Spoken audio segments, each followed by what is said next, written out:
இயேசுவில் என் அன்பு சகோதர சகோதரிகளே, ஆண்டவர் நாமத்திற்கு சோத்திரம். தினம் ஒரு ஜப வழியாக பேசிக்கொண்டிருப்பது உங்கள் அன்பு சகோதரன் பிரபு. எப்படிங்க இருக்கீங்க?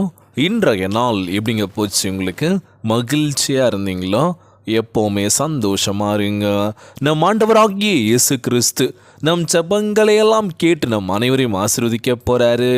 மகளே மகனே கலங்காத, மனம் உடஞ்சி போகாத, நான் இருக்கேன், உன் கூட தான் இருக்கேன், தைரியமா இருன்னு சொல்றது யாருங்க? நம்ம ஏசப்பா. ஆம் என் அன்பு சகோதர சகோதரிகளே, ஆண்டவரே என் ஆயர், எனக்கேதும் குறையில்லை. பசும்புல் வெளி மீது என்னை அவர் இளைப்பார செய்வார், அமைதியான நீர்நிலைகளுக்கு என்னை அழைத்து செல்வார். திருப்பாடல் 23:1-2 எடுத்து வாச்சு பாருங்களேன். ஆண்டவரே என் ஆயர், எனக்கேதும் குறையில்லை. பசும்புல் வெளி மீது அவர் என்னை இளைப்பார செய்வார், அமைதியான நீர்நிலைகளுக்கு என்னை அழைத்து செல்வார். பிரேசலோட அழகான வார்த்தை. இன்றையெல்லாம் நம்ம ஆண்டவராகிய இயேசு கிறிஸ்து நம்மோட கூட இருக்கின்றார். சோர்ந்து போகாதீங்க, உற்சாகமாக இருங்க. என் பிள்ளையே, நீ ஒருபோதும் தோற்று போகக்கூடாது. வாழ்க்கையில் நீ ஜெயிக்கணும். தோத்துட்டாலும் மீண்டும் எழுந்து நான் ஜெயிப்பேன்டான்னு அந்த ஒரு வெறி இருக்கணும்ல இன்றைக்கி. ஆனால் இன்றைக்கி பார்த்தீங்கன்னா தப்பான பாதி நோக்கி நம்ம ஓடிட்டுருக்கோம். ஈஸியாக இருக்குது, யாரும் பார்க்கல. இந்த தப்பு பண்ணுறதுனால நம்ம மாட்டிப்போமா மாட்ட மாட்டோம்னு யோசிக்கிறது இல்லை. காரணம் பணம் வேணும், அதற்கு என்ன வேணால் பண்ணலான்னு சொல்லி தயாராக இருக்காங்களோ. இன்றைக்கி பார்த்தீங்கன்னு வச்சுக்கோங்க, ஏகப்பட்ட பிரச்சனைகள், ஏகப்பட்ட விஷயங்கள் நடந்துகிட்ருக்கு. தப்பான வழியில் போய் எவ்வளோ விஷயங்கள் பண்ணிகிட்ருக்காங்க. யாருக்குமே தெரியல. நம்ம மாட்டுற வரைக்கும் ஜாலியாக இருக்கலாம். மாட்டினதுக்கப்புறம் எப்படி வெளியே வர போகிறோம்? திரும்பி அதை தப்பு பண்ணலாம். ஒரு தவறு பண்ணிவிட்டு அதில் திருந்தி வாழணும்னு நினச்சா பரவாயில்ல. ஆனால் வெளியில் வந்ததுக்கு மீண்டும் தவறு தான் செய்வோம் அப்படின்னா அவ்வளோதான், வாழ்க்கையில் எதுவுமே இல்லை அப்படின்னு சொல்லுவாங்களாம். இன்றையெல்லாம் நம்ம ஆண்டவராகிய இயேசு கிறிஸ்து, என் இதயம் சுக்குநூறாக உடஞ்சிருக்காண்டவரே. எவ்வளோ வேதனை தெரியுமா? வலியும் வேதனையும் சுமந்துட்டு இருக்கேன். ஆண்டவரே, எனக்கு மட்டும் நடக்குது.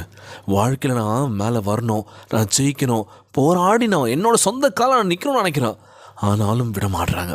இந்த சமுதாயத்தை பொறுத்த வரைக்கும் ஏதோ ஒரு விஷயம் பண்ணினாலும், உனக்கு எதுக்குப்பா இதெல்லாம், உனக்கு எது வருமோ அதை பண்ணு அப்படின்னு சொல்லும் போது, இல்லை எனக்கு பிடிச்ச விஷயத்தை நான் பண்ணுவேன், நான் ஜெயிப்பேன், என் நேரம் இன்னும் வரல அப்படின்னு சொன்ன மாணவராகிய இயேசு கிறிஸ்து. காணா ஒரு திருமணத்தில் திராட்சை ரசம் தீர்ந்து போச்சு. அதுக்கப்புறம் என்ன பண்ணாங்க? அங்கே இருந்தவங்க மரியாள் அவங்க அம்மா கிட்ட சொன்னாங்க. உடனே அவங்க என்ன பண்ணாங்க? ஆண்டவரத்தில் வந்து ஏசப்பா கிட்ட வந்து, இது மாதிரி திராட்சை ரசம் தீர்ந்துச்சா, ஏதாச்சும் பண்ணு அப்படின்னு. உடனே என்ன சொன்னார்? அவர் உடனே பண்ணுறேன்னு சொன்னாரா? ஒத்துக்கிட்டார் இல்லைன்னு சொல்ல. ஆனால் இன்னும் என் நேரம் வரலாமா அப்படின்னு சொல்லி, இதுதான் உனக்கு கரெக்டான நேரம், நீ பண்ணு அப்படின்னு. ஆனால் அவர் அற்புதத்தினால தண்ணீரை திராட்சரசமாக மாற்றினார். ஆனால் இதுக்கு முன்னாடி கொடுத்த திராட்சரசம் ஏதோ சுமாராக தான் இருந்துச்சு. அவர் அற்புதத்தினால மாற்றினார். பார்த்தீங்களா, அது ரசத்தை, திராட்சை ரசத்தை அவ்வளோ டேஸ்ட்டாக இருந்துச்சு. காரணம் அங்கே என்ன அப்படின்னா, அம்மாவுடைய கீழ்ப்படிதல். அம்மா சொன்ன வார்த்தைக்கு அவர் கீழ்ப்படிஞ்சார்ல. ஆனால் இன்றைக்கி எத்தனை பேர் என்ன பண்ணுறோம்? அப்பா அம்மா சொல் பேச்சு கேட்குறது இல்லைல்ல. உங்களுக்கு என்ன தெரியும்? எல்லாமே எங்களுக்கு தெரியும், நாங்கள் பார்த்துக்குறோம் அப்படின்னு சொல்லி என்ன பண்ணுறாங்க? உதாசனப்படுத்துகிறாங்க, மனசை கஷ்டப்படுத்துகிறாங்க, நோக அடிக்கிறாங்க. பிரதர், எவ்வளோ கஷ்டப்பட்டாங்க, எவ்வளோ விஷயங்கள் சொல்லிக் கொடுக்குறோம். ஆனால் நான் கேட்குறது இல்லை, ஏற்றுக்கிறது இல்லை. அவங்க போக்கள் தான் போவோம் அப்படின்னு சொல்லி என்ன பண்ணுறாங்க? எங்களை ஒரு மாதிரி பேசுகிறாங்க. பிரதர், இன்றைக்கி எத்தனையோ பெற்றோர்கள் சொல்கிற விஷயத்தை தான். யார் அப்பா அம்மா பேச்சை கேட்டு கீழ்ப்படுதலும் இருக்கீங்களோ, உங்கள் வாழ்க்கை சூப்பராக இருக்க போதுங்க. கண்டிப்பாக நிச்சயமாக இந்த மாணவராகிய இயேசு கிறிஸ்து உங்களை ஆசீர்வதிப்பார். அன்பானவர்களை, இன்றைக்கு நீங்கள் அழுது கொண்டு இருக்கின்றீர்களா? நிச்சயமாக பிரதர், ஒவ்வொரு நாளும் கண்ணீர் இல்லாமல் இல்லை.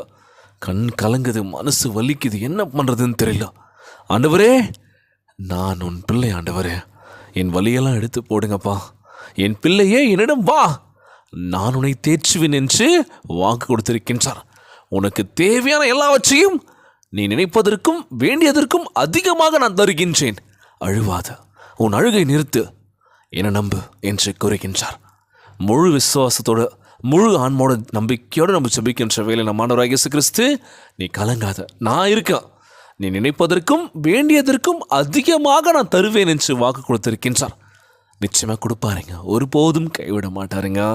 நீங்கள் ஒவ்வொரு நாளும் ஜெபிக்கணும், சோர்ந்து போகக்கூடாது. அவனுடைய பாதை நோக்கி நீங்கள் போகணும் அப்படின்னு சொல்லுவாங்களாம்.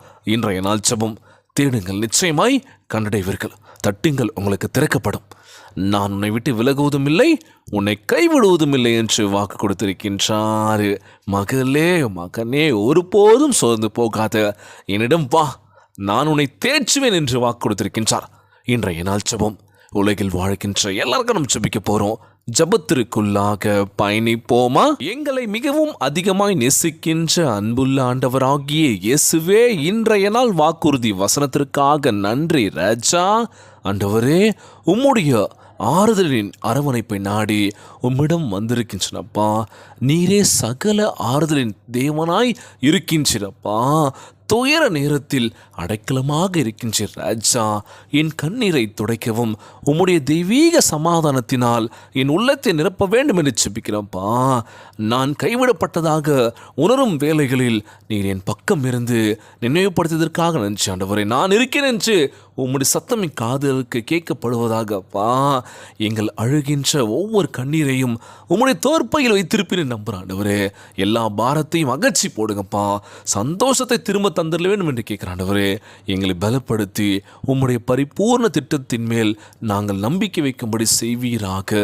உம்முடைய பிரசனம் எங்களை சூழ்ந்து கொண்டு எங்கள் ஆத்மாவை குணப்படுத்தட்டும் ராஜா. நாங்கள் நினைப்பதற்கும் அதிகமாக எங்களை ஆசிர்வதித்து எங்கள் தேவைகள் எல்லாவற்றையும் சதித்தரல வேண்டும் என்று கேட்குறப்பா.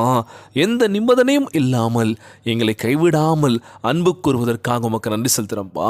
இந்த ஜபத்தை கேட்டுக்கொண்டிருக்கின்ற என் அன்பு சகோதர சகோதரிகளே, என் அன்பான உறவுகள் ஒவ்வொருவரையும் பார்த்துக்கோங்கப்பா. யாருக்கும் அந்த கஷ்டங்கள் துன்பங்களை கொடுத்துடாதீங்க ராஜா. நோய் நொடியினால் அவதிப்பட்டு கொண்டிருக்கின்ற ஒவ்வொரு சகோதர சகோதரிகளை உமது கரங்களால் தொட்டு நோயில் அகற்றி போடுவீராக. உம்மால் கூடாத காரியம் ஒன்றுமில்லை ஆண்டவரே. எல்லோரையும் பார்த்துக்கோங்கப்பா. இன்றைய நாள் ஜெபம் இயேசுவின் விலையேறப்பெற்ற நாமத்தினாலே ஜெபிக்கின்றேன் நல்ல பிதாவே, ஆமேன் ஆமேன். இயேசுவுக்கே புகழ், இயேசுவுக்கே நன்றி. மரியே வாழ்க. God bless you all.